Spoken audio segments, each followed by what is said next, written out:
बिना बात के बिल्कुल भी असत्य नहीं बोलना है। हाँ, अगर आपके झूठ बोलने से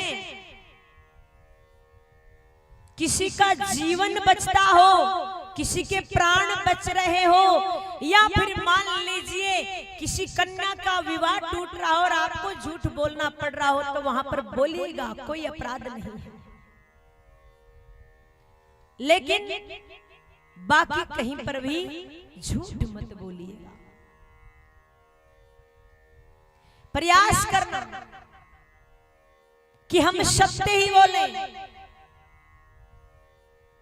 तीसरा लक्षण है पवित्रता। पवित्रता बड़ी जरूरी है। साफ सुंदर स्वयं रहिए, साफ सुंदर पवित्र ही अपने घर को रखिए। कई लोग देखते हैं ना, खुद तो बहुत सज धज कर रहते हैं लेकिन घर ऐसे ही पड़ा रहता है। लेकिन कुछ लोग ऐसे होते हैं जो खुद को स्वयं समय खुद के लिए नहीं मिलता, लेकिन अपने घर को बड़ा सुंदर रखते हैं। आपके क्षेत्र में तो और भी सुंदर मिलेंगे, कच्चा घर मिलेगा, कच्चे चूल्हे मिलेंगे, डिजाइन निकाली हुई मिलती है, बड़ा सुंदर लगता है, बड़ा अच्छा लगता है हमें देखकर। तो स्वच्छ रहिए। अच्छा, एक लक्षण है तपश्चर्या।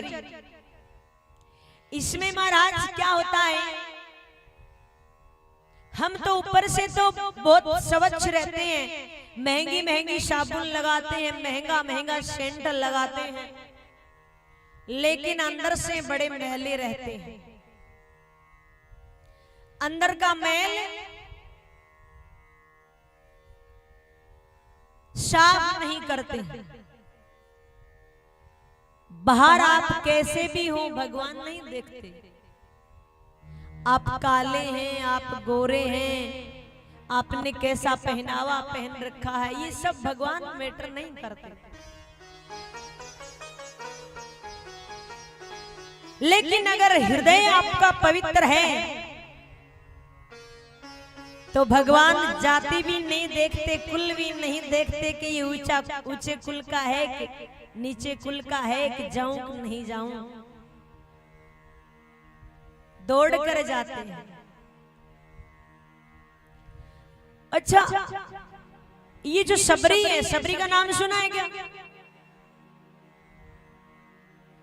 सबरी की जाति क्या थी, कौन सी जाति की थी ये सबरी? भील जाति से थी ना।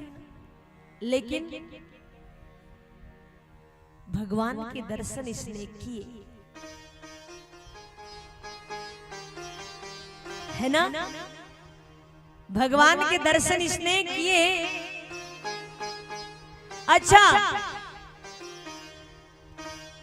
भीलनी सबरी जब बाल्य अवस्था में थी, बड़ी घर वाले शादी तय कर दी। आज रात्रि में थोड़ी चर्चा कर रहे हैं, मतलब शादी में क्या खिलाया जाएगा, बारात आएगी तो। घर वालों ने कहा, भाई ये जो भेड़ बकरी है अपने पास, इनको ही मारकर भोजन बनाए। सबरी ने ये बात सुनी कि मेरी एक शादी के लिए, इस खुशी के लिए, और इतने जीवों को मारा जाएगा, धिक्कार ऐसी शादी। और रात्रि में घर छोड़कर वहां से चली जाती है और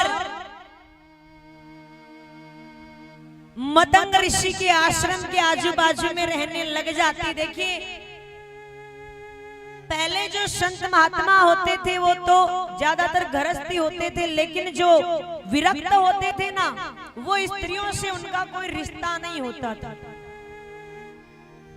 अब ये सबरी क्या करती, उनके आसपास रहने लगी, उनके आश्रम में झाड़ू निकाल दे सबके उठने से पहले, सबके उठने से पहले वहां पर लकड़ियां ला के रख दे, सबके उठने से पहले ही वहां पर जल भरकर छोड़ दे। संत महात्मा काफी से रहते थे, सबने विचार किया ये कार्य कौन कर कर जाता है, इसको पकड़ो। कौन है? पता चला कि एक महिला है। बुलवाया गया, पूछा गया आप क्यों आए, क्या कारण हुआ, सारा कारण बताया। ऋषि ने कहा आप यहाँ रहिए बेटा, कोई बात नहीं है। जितने और ऋषि थे उन्होंने विरोध किया, बोले बाबा स्त्री को रख रहे हो, क्या बात है, लेकिन परवाह नहीं करे। एक बाप बेटी का रिश्ता। लेकिन जाते जाते गुरुजी कह गए बेटी मेरे को तो भगवान ने दर्शन नहीं दिया, लेकिन तू इंतजार करना, भगवान एक दिन अवश्य आएंगे। और अब सबरी क्या करती है, रोज भगवान का रास्ता देखती है, रोज रास्ते में पुष्प बिछाती है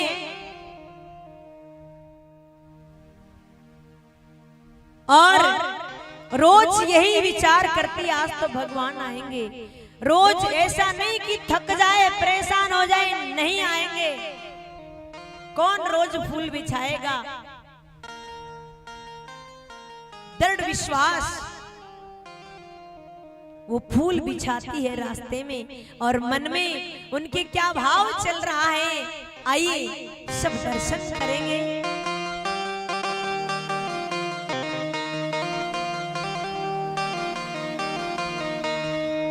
चलो एक सुंदर सा सुना सुनाया भाव ही सुना देती हूँ आपको।